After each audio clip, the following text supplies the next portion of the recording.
Hello, welcome to Exotic Gardening UK Yorkshire Weekly.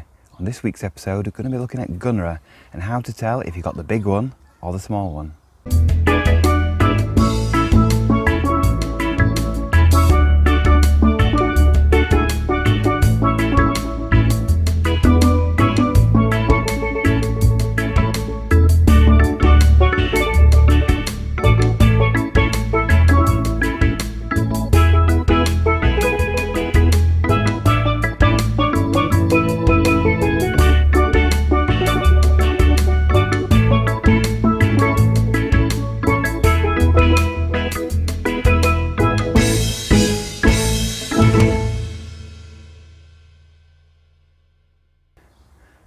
So I'm here in the garden on a stunning sunny morning and I'm right beside my relatively small Gunnera manicata.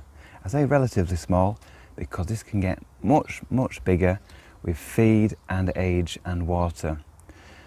This is a manicata. I know it's a manicata because it's already huge, and a Tinctoria will never get as big as this one, even if you feed it absolutely loads and water it lots.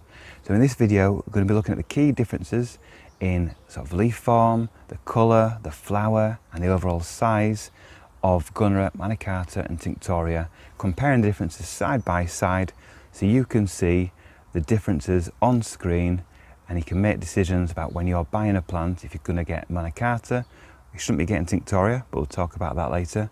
And also whether or not you've been sold the right plant in the past and how big it will get eventually. Tinctoria is a banned species and you shouldn't be able to buy it in the UK and Europe. It got banned a few years ago because it's invasive if it escapes, and it's sort of colonising quite a large areas of, well, parts of Europe and the west coast of Ireland as well. So you shouldn't be able to buy Tinctoria and you're not allowed to sell it either or give it away. But it's still sold as manicata. Whether or not this is because people want to get rid of the Tinctorias because they're not allowed to sell it as Tinctoria, so they sell it as manicata, or they simply don't know the differences between manicata and Tinctoria, it's still being sold. So very often you'll buy a Gunnera, it either says Gunnera on the label or it'll say Gunnera manicata, might even have a photograph of this huge plant, but what you're actually buying is a Tinctoria. So I want to show you the differences in this video to make sure that you don't buy the wrong plant. If we look at the top side of the leaves, you can see the main veins are whitish cream colour. There's no red or pink in the veins at all. Sometimes when they're coming out you get a little hint of pink, but that quickly fades and then you get this nice whitish cream veins, and that is a telltale sign that you've got a manicata and not a Tinctoria. The veins are reddish pink colour, and this is very strong, very evident when they're first emerging, and even when they're fully developed like this one, they're still pretty strong as well. So this is Tinctoria. When you get these deep reddish pink, almost purplish veins, then you know you've got Tinctoria rather than a manicata.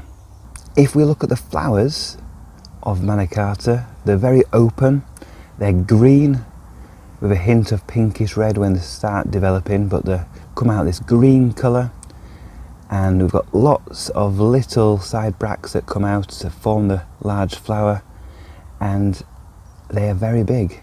So this one is about 60, 70, 80 centimetres tall, something like that, and it's very different from the Tinctoria flowers, which are pinkish red and sort of thicker little side bracts.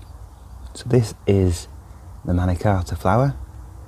This is the flower of Tinctoria, one of the smaller flowers here, and it's gone slightly past its best, starting to set seed, but you can see it's a shorter, stubbier form compared to the manicata.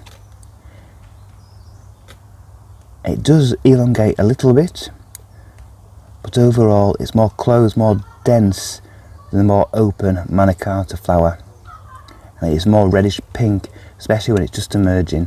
Like I said, this one just gone past its prime, but you can still see the form of this and compare it to the manicata. Now let's take a closer look at the stalks of the leaves of the Gunnera manicata. As you can see, centre of shot, we've got a part of the leaf stalk or petiole of the Gunnera manicata, and you can see it is very, very green. Lots of little thorns, little spikes all across it and up it, all around it. Many, many of those, which are sort of little creamish green colour with hints of pinky red on them as well.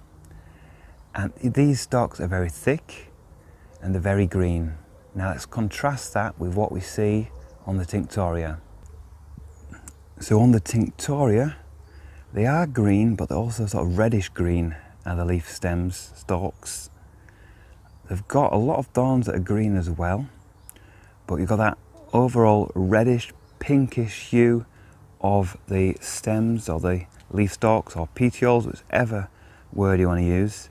And you can see that the colour is markedly different if we look at this compared to the manicata. And when they're first emerging, they are reddish, sort of reddish colour, and the green thorns do stand out quite a lot when they're first emerging. But as they develop and get bigger, like the ones on the side here, they are a less reddish colour and they're more greenish, but they've still got that sort of darker tinge of sort of red underneath.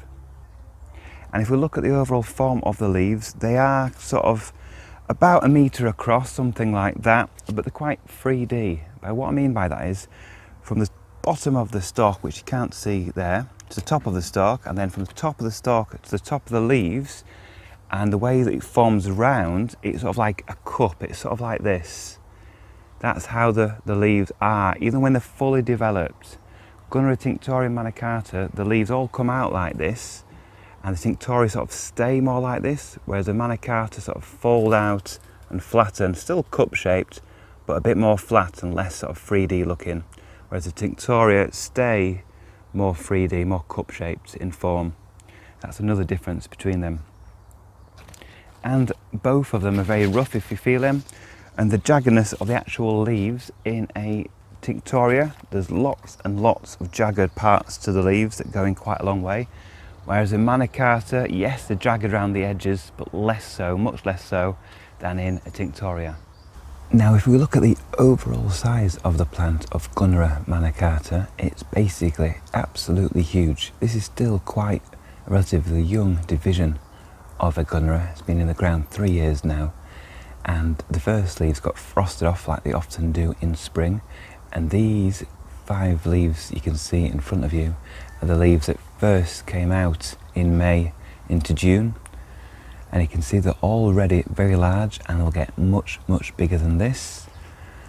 The top of that tallest leaf is over 2 meters tall, and the leaves are about 1.5 going up to 2 meters wide when they're fully out.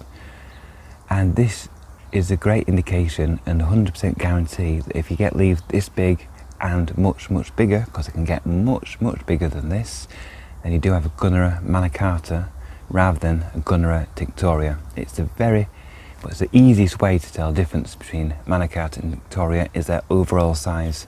If you planted a Tinctoria, it would not get this big.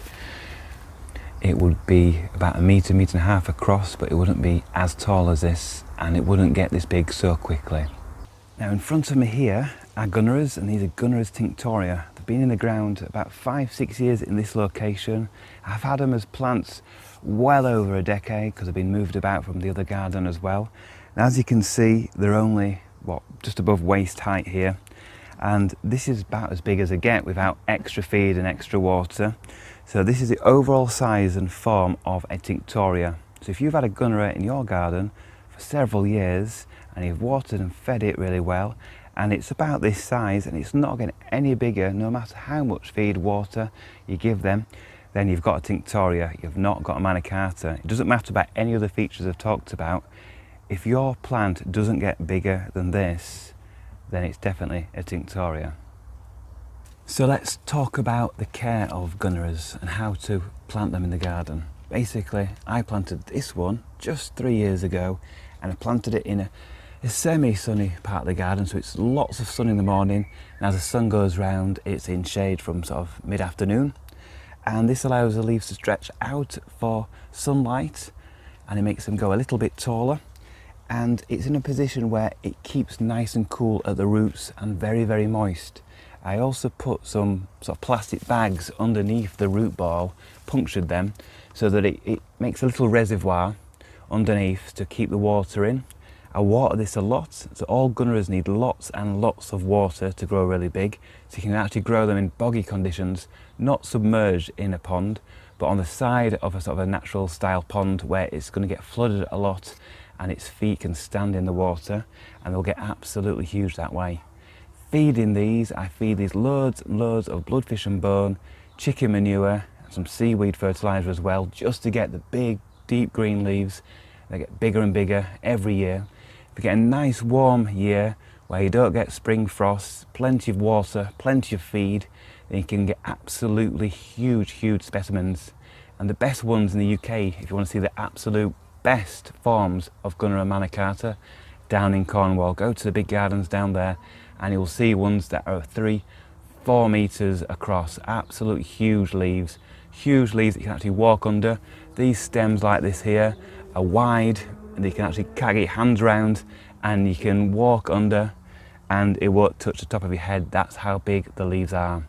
So you need to feed them lots, you need to give them lots of water, give them a little bit of shade as well, and you'll get absolutely huge Gunnera manicatas for your garden. So thank you for watching Exotic Gardening UK Yorkshire Kris Weekly. Join me next time where I'll be doing more in the garden.